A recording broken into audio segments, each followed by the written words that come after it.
TV की team ने मध्य प्रदेश के कई जिलों में जाकर लोगों से अनेक मुद्दों पर बातचीत की है। चुनाव को लेकर रतलाम में एनडीटीवी की टीम ने वकीलों से बातचीत की। आखिर आइए जानते हैं कि वकीलों का क्या कुछ कहना है चुनावों को लेकर।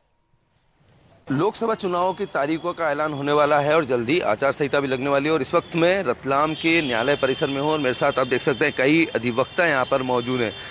दरअसल इनकी बहुत जिम्मेदार होती है कि संविधान को ये बहुत नज़दीक से देख रहे होते हैं। तो सबसे पहले इन्हीं से शुरुआत करेंगे।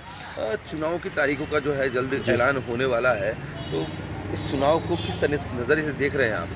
देखिए, चुनाव में मैं तो एक ही चीज़ नज़रिए से देखता हूँ कि हमें सब कुछ भूलकर सिर्फ सबसे पहले रोज़गार मूलक जो है हमारे यहाँ समस्याएं, जो बेरोज़गारी की दर बढ़ रही है, इसको कम करना चाहिए और रोज़गार की ओर कदम बढ़ाना चाहिए, क्योंकि युवा हताश हो चुका है।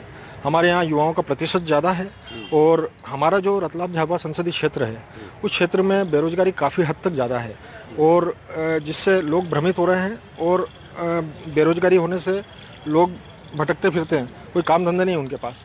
तो इस स्थिति में मेरा तो यही कहना है कि रोज़गार मूलक कार्य किए जाए। तो रोजगार की इन्होंने बात बताई है। आप इस उत्सव को जो कैसे मनाएंगे? इस उत्सव को हम लोकसभा चुनाव जो हो रहे हैं उसके लिए सभी अच्छा रहे। और मेरा ऐसा कहना है कि लोकसभा चुनाव में आज भी देख रहे हैं हमें कि ग्रामीण एरिया में जहाँ पर आने जाने की परेशानी भी रहती है बहुत सारी, यहाँ कहाँ बिजली की दिक्कत आती है, कहाँ पुल की दिक्कत आती है। जो सांसद रहते हैं वो अपने विभागों में बैठे रहते हैं और बहुत ही कम जीतने के बाद में बहुत कम आते हैं और ग्रामीणों में जहाँ जाते हैं वहाँ चले जाते हैं और बाकी जो अंदर गांव में रहते हैं वहाँ जाते नहीं हैं। तो मेरा ऐसा ही कहना है कि जो भी सांसद जीत के आए वो अब नागरिकों की सुने और अपने गांव को विकास के लिए आगे आए, विकास के लिए आगे बढ़ाया। तो आपसे तो ये जानना चाहेंगे कि क्या बदलना चाहिए और क्या बदलाव होना चाहिए? नई लोकसभा में हम रतलाम के परिदृश्य को देखें तो रतलाम में भी कई ऐसी योजनाएं हैं जो अभी अधूरी पड़ी है, जिससे रतलाम का चेहरा जो विकासशील होना चाहिए वो हुआ नहीं। धौलावड़ का द्वितीय चरण होना चाहिए, रेल का जावरा नीमच रतलाम वाला दोहरीकरण होना चाहिए, जो फंड के अभाव में अभी तक ये योजनाएं पूरी नहीं हो सक रही है।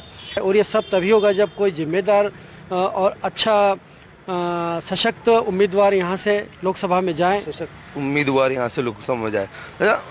आपसे जानना चाहेंगे कि अलग अलग उम्मीदवार जो हैं वो आपके बीच आएंगे तो क्या उनसे कहेंगे, कैसा रहेगा? जैसा कि आप लोगों को पता है कि हमारे रतलाम शहर में कलेक्टर ऑफिस भी है, जिला न्यायालय भी है, जिला पंचायत भी है। तो मैं ये चाहता हूँ कि एक संसदीय क्षेत्र रतलाम का अलग बनना चाहिए, जिससे कि रतलाम क्षेत्र का जो विकास रुका हुआ वो सुचारू रूप से हो सके। जैसा कि हमें मालूम है हमारे पास जैन विटामिन एशिया की सबसे नंबर 1 फैक्ट्री थी, वो आज बंद हो चुकी है। और जैसा कि हमारे रतलाम क्षेत्र में सबसे मेन मुद्दा जो है भूमाफियाओं का है, यहाँ पे ओनली फॉर बस भूमाफियाओं का राज चल रहा है।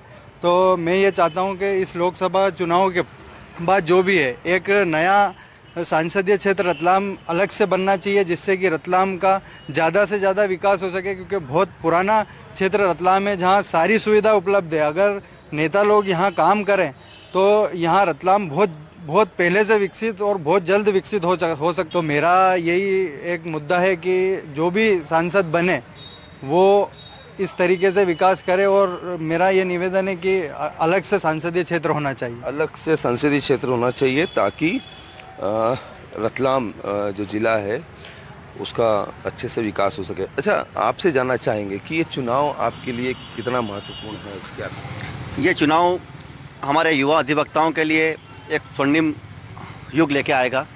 मेरा सरकार से यही निवेदन है कि जो भी सरकार बने, मेरा उससे यही निवेदन है कि युवा अधिवक्ता जो आते हैं उनकी रोजी रोटी की व्यवस्था सरकार करे। उनको कुछ भी नोटरी का, जैसे राजस्थान सरकार नोटरी शुरू में 10 साल के लिए युवा अधिवक्ता को नोटरी देती है, वैसा मेरा भी निवेदन है जो भी सरकार बने कि उनको शुरू के 5 साल तक नोटरी दी जाए ताकि वो उनका जीवन यापन कर सके। आपसे जानेंगे कि क्या अच्छा रहा, क्या बुरा रहा पिछले लोकसभा में? कई सारी चीज़ें अच्छी भी रही, कई सारी चीज़ें कमियां भी रही। जैसे अभी हमारा अगर देखा जाए सांसदीय क्षेत्र अलग हो, जैसा कि उन्होंने कहा हमारे साथी अधिवक्ता ने कि सांसदीय क्षेत्र अगर हमारा अलग होगा तो जो व्यवस्थाएं हैं वो सुचारू रूप से चल पाएंगी, क्योंकि हमारे पास डेवलपमेंट के लिए सारी चीज़ें हैं। तो अगर एक संसदीय क्षेत्र रतलाम अलग होने से काफ़ी फ़र्क पड़ेगा। काफ़ी फर्क पड़ेगा। अब आप सभी से एक आखिरी बहुत छोटा सा सवाल है मेरा कि लोकतंत्र का महापर्व है, वो आप लोग वोट देने जाएंगे क्या? बिल्कुल, और 100% वोटिंग कराएंगे। वोटिंग किसको देना वो हमारा गोपनीय है, लेकिन 100% सफल करें। मतदान हमारा कर्तव्य है। तो जो ये मुद्दे थे, अधिवक्ताओं के जो मुद्दे थे, वो आपके सामने हैं कि आने वाले लोकसभा चुनाव में जो है यह क्या चाहते हैं। रतलाम से साजिद खान, NDTV।